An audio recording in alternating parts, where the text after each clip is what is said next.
nna nabata unu n'ihe omume nke taa bụkwa n'oge aṅụrị bụkwa n'oge obi ụtọ oge eji emetụ unu mma na-eme ka mkpụrụ obi unu na-adị ụtọ nọ na-eme ka obi na-eme unu sarịsarị ya bụ oge aṅụrị unu echefula na aga bụkwa nwa dị unu Geraldine Amaka onye unu etu icon girl na nke taa nọ enwere m ihe dị iche iche m ga-eweta unu n'ihe omume nke taa enwere m nke ndị oyibo na-akpọ movie review ya bụ ihe onyonyo ndị nka ihe nkiri ndị ga amasị unu nnọọ iji ekiri ma ọ bụkwa na ikirikwere ya ọ ga-amasị gị ikirikwere ya ọzọ nwekwa egwu dị iche iche ga-agbabatakwa nnọọ n'oge aṅụrị nke taa n'ezie nwekwa ọzọ ya bụ nke ndị oyibo na-akpọ skit ya bụ nke ahụ ofu nwaanyị si n'ọbụ ọgwụ echiche ya bụ ihe egwuregwu nke ahụ ga-eme gịnị na-eme na-akpalite mmụọ unu ya na-adị ụtọ ndị oyibo were kpọzie ya skit n'ezie nke taa juru eju n'abọ ma bara abara ya bụ na ị chọrọ isoro anyị n'ihe omume a ime ebe ị ga-enweta anyị ijee kpọmkwem na Facebook anyị bụ Isi Mbido TV echefukwala nnọọ na ị na-esoro anyị na ụmụ soshal midia ndị nke a mkpọsịrị ebe a ka anyị ga-anọ nnọọ na-agọrịkọta na-emerịkọta ụlọ mmanya anụnụ ndị ọma Igbo mana ewere garawazie dịka m si kwuo ya si na nke taa na o juru eju bara abara ya bụ na nke a bụ nnọọ ka ị hapụ ịkpọfu anya n'ihe onyonyo gị ka ịkpọkwuo anya nnọọ nyezie m oge gị na nke taa n'ihi ihe m soro ebe a nnọọ bụ inweta mkpụrụ obi gị ebe o mee gịnị ihe ga na-eme ya ka ọ na-adị ụtọ ịma ndị Igbo na-asị na ọ na-eme afọ dị mkpa nnọọ afọ ogologo imi ya ma nke a bụzi nnọọ ịnụzie ihe bụ ihe egwuregwu a ị mara ihe ọ pụtara oge aṅụrị ya nụnụ unu eje n'ebe ọbụla anyị ga na-abịakwa a ga-abụkwa nwa dị unu Geraldine Amaka nke ahụ bịa n'ezie anyị alaghachila n'obere ezumike anyị gara nnọọ o doro m anya nnọọ na egwu nke ahụ bara n'anya dịka m kwere unu na nkwa sị na nke taa na ọ ga-adị kpọkpọ n'ihi na ihe juru n'afọ ma wee bara abara ya bụ oge aṅụrị n'ezie m ga-agbabazi ugbu a ma wee mezie unu ya bụzi obere ihe ndị nke a na-eme na ịntanetị mana nke mbụ na m ga na-asị congratulations to Tukumbo Idowu ya bụ nke onye anyị ma ama n'afọ eji marazie afọ steji ya bụ T-Boss dịka ọ mụrụ nwa n'ihi na nke a bụ akụkọ obi ụtọ agwara m unu agwa na nke taa bụ sọsọ ihe obi aṅụrị ka anyị ga na-enwetasị mana ịgbabatie o werezie bụrụzie unu bụ ndị na-ekiri nke Big Brother Naija Big Brother wee kpọtazie mmadụ abụọ ya bụzi mana ajụjụ ndị mmadụ kịta bụ onye ma ebumnuche ha ndị ọ bụ ndị nke a na-akpọ fake housemates ma ọ ga-abụ ha sokwa n'ife a na-arụ onweghị onye mmanụ ịma na ihe gbasara Big Brother na mgbe ụfọdụ na-abụkarị ihe nke a na ihe mgbagwoju anya nke ndị oyibo na-akpọ surprises Big Brother bụ ihe gbasara ihe mgbagwoju anya dị iche iche onweghị onye mmanụ mana ka anyị mee gịnị ka anyị chewe ka ọ bụzie na ngwụchasị ya anyị ga-amazi ihe ga-anọzi ya n'ime mana o nweziri ọzọ wee bụzie nke a bụrụzie m gwara unu sị na ga-eweta ihe dị iche iche n'ezie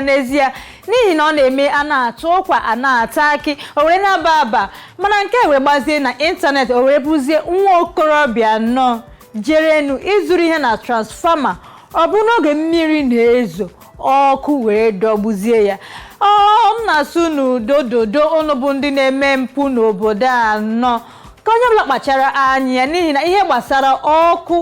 ya bụ ọkụ eletrik ka a na-ekwu okwu ya ebe a ọ bụ ihe eji gịnị ọwụ ihe eji egwuregwu ka onye ọbụla mee gịnị kpachara anya ya mana ugbu a bụzi ka anyị werezie nnọọ were bazie na ịmụ ihe ọzọ dịzi n'iche iche dịka nsị gwa unu si na anyị nwere ihe dị iche iche were ihe dịka movie review nwee ihe dịka music review na akụkọ dị iche iche na ụmụ ihe skit na ụmụ ihe ndị ọzọ ya bụ na atụkọtara ya ọnụ dịka m kwere unu na nkwa na nke taa na ọ ga-adị kpọkpọ mana o nweziri ọzọ ya bụ na ọtụtụ ndị na-eso ndị ya ekwuola okwu o were bụzie ihe abụm Beyonce o were kpọọ mmadụ dịka Burna Boy Yemi Alade kpọọ Mr. Easy Tekno bụ ndị ga-eso gịnị na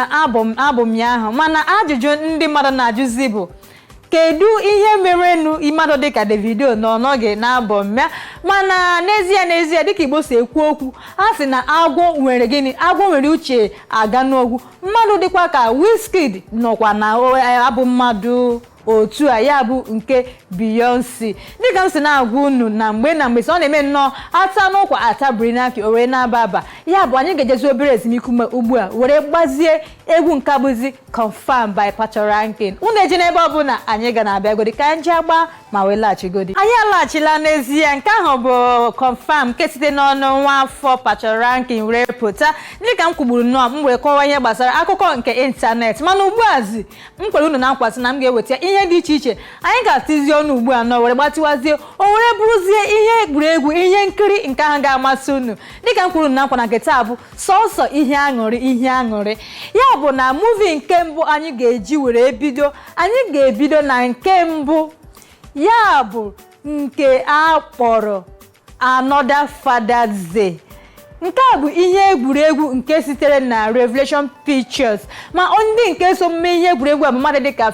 Mesia Igbe, Wale Ojo, ndị ọzọ dịkwa iche dịka Brother Shaggy nọkwa n'ime ya na Cynthia Nwadiora nke onye ma ama nkunu ji afa dịka Sisi were marụ ndị ọzọ dị iche dịkwa n'ihe egwuregwu a nọ nke a bụ nke ga-amasị ọ bụghị ihe dịka ihe ezinụlọ ya bụ nke a ga-akpọ n'oyibo family movie ya bụ nke a bụ ihe na-akụzi ihe dị iche gbasara ezinụlọ otu ndị nne na ndị nna nọ na ụmụ ha na-esi n'ụlọ nọ wee ga-esikpọ nke a Another Father's Day ka anyị nje nnọọ ga-egosi unu nke a ngwanụ ka anyị nje kiri ya echekwa n'ebe ọbụla anyị ga-anọkwa na ihe ngosi nke ihe egwuregwu ihe onyonyo ya bụ nke a na-akpọ movie review anyị ga-agbazi ugbu a na nke ịbụọ ihe nkiri nke ịbụọ ya bụ nke a kpọrọ Insanity.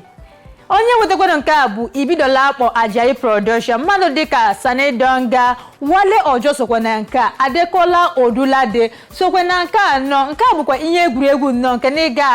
n'ịga achọ ịhafụ n'ikiri ya ili nke ihe gbasara picture ya bụ nke na-akpọ picture quality n'okwu oyibo ọ dabara adaba ya bụ ihe gbasara akụkọ ya ọ bara aba n'ezie ya bụ nke na-akpọ storyline ya ọ ahazikọrọ ya ahazi nnọọ ya bụ ihe gbasara ihe egwuregwu a bụ nke n'ịga achọ ka ịhapụ n'ikiri ya bụ nke akpọrọ Insanity ma dịka nsikwugbo si onye wetara ihe egwuregwu a bụ Ibidola akpọ Ajayi Production oke ngwanụ ọkwa ga-amasị unu nnọọ ka anya nunu je nnọọ jee kiri nke ya bụ Insanity ya bụ na nke a bụzi nke ịtọ mana nke ịtọ ugbu a zinọ anyị ga-abazi na nke ndị oyibo ya bụ nke a na-akpọ foreign movies n'okwu oyibo ọtụtụ ndị ọ na-amasị ha ikiri foreign movies ị ga-afụ ọtụtụ ndị ha na-asị nye m na-amasị nwụ foreign movies ya bụ ha ji nnọọ wee tụkasịa ya ọnụ mee ya nke a na-akpọ mixing n'okwu oyibo nnọọ dịzie ka ebe ị ga-eweta ofe nke weta ofe nke nnọọ misie ya ndị nri ụnụ ma ya na-akọ ihe nke a pụtara n'ezie nke a bụzi nke si na Paramount Movies ya kpọrọ nke a bụ Crow nke a sikwanụ n'aka Sam Raimi ya bụ onye nke directkwara ihe nke a kpọrọ Evil Deeds ihe a bụ ihe egwuregwu nnọọ nke na ị ga-achọ ịhapụ n'ikiri ya nnọọ n'ihi na ovu ihe niile ị ga-achọ na ihe egwuregwu ovu ihe dịka glamour ovu ihe dịka horror ovu ihe dịka ihe dị iche iche ovu action ihe ọbụla ị ga-achọ nnọọ n'ihe nkiri ya bụ na nke ovu ya o zuru nnọọ ka eme ya bụ abụrụ na ya ga-achọ nnọọ n'izu a ka ijekiri nke ahụ ọgwa na ikiribe ya ka gbalịa nnọọ jee kiri ya n'ihi na nke a bụkwa ọzọ ga-eme gịnị ka mkpụrụ obi gị nnọọ ọkọ na-eme gị okpụrụ obi na-eme gị sarịsarị anyị ga-anọkwa n'ihe egwuregwu oge aṅụrị dịka mkpụrụ na nkwasị na oge aṅụrị nke a keta bụ sọsọ ihe aṅụrị ka anyị ga na-eweta n'ezie ya meziri ugbu a nnọọ anyị ga-ejezi nnọọ ka anyị jee kiri ihe nkiri nke a ejekwa n'ebe ọbụla anyị ga na-alaghachigodi azụ oge aṅụrị bụkwa ebe anyị ga-anọ n'ime ya keta ọ dị mma ndị ọma anyị alaghachila n'ezie dịka anyị na-akpọla ihe nkiri nke dị iche iche anyị akpọla nke mbụ ya bụ Another Father's Day kpọọ nke ịbụọ were anya were kpọkwa nke ịbụọ ya bụ nke akpọrọ Insanity were kpọọ nke ịtọ ndị ya bụ nke akpọrọ Crow anyị ga-abazi ugbu a na nke ịnọ a dịka anyị si gbe anyị na-agwakọta ihe niile ọnụ nke na-asị na gịnị n'obodo nke a bụzi nke ndị ọcha wee bụzie nke African movie ya bụzie na nke a bụ nke akpọrọ Everything That Happens to Me mana o nwere ihe edere ebe a ya bụ nke a na-akpọ line nke ahụ nke na-atọ m ụtọ nke ahụ si na magic and madness comes with self-discovery. Every good side has a dark side. Ihe a bụkwa nnọọ ihe dịka ọ bụzi ihe nke a na-akpọ ilu ya rụzie ka ọ bụzi ọ bụ ka wee bụ gịnị wee bụkwara ilu ya bụ ọ sị na gịnị ọ sị na ihe ọbụla bụ ihe ọma na ọ na-ebute na ọ nwekwara ihe gịnị na ihe aramahụ na-adịkwa nna ya bụzi na nke a bụzi na ihe egwuregwu a na-akọwa ihe dị iche iche gbasara life mmadụ bi n'ime ya ọ sị na gịnị ọ sị every good side has a dark side ya bụ o nwere ihe mmadụ kwuru ofu ụbọchị o were sị na ife ọbụla mmadụ na-eme ya bụrụ ihe dịka nke a na-akpọ biznes gaa na-eme ya nnọọ mana na ị na-enweta ihe dịka nke a na-akpọ ihe mkpọju ụkwụ ya bụ challenges n'okwu oyibo mejọs nọ chee ya echiche na ihe ahụ nwere ike ime gịnị ịla n'iyi n'ofu ụbọchị n'ihi na ihe ọma ọbụla na-ebutere gịnị ihe nramahụ ọ bụ ihe nke a na-akọwa na line ahụ ya bụ nke ahụ ọ sị na every good thing has a dark side.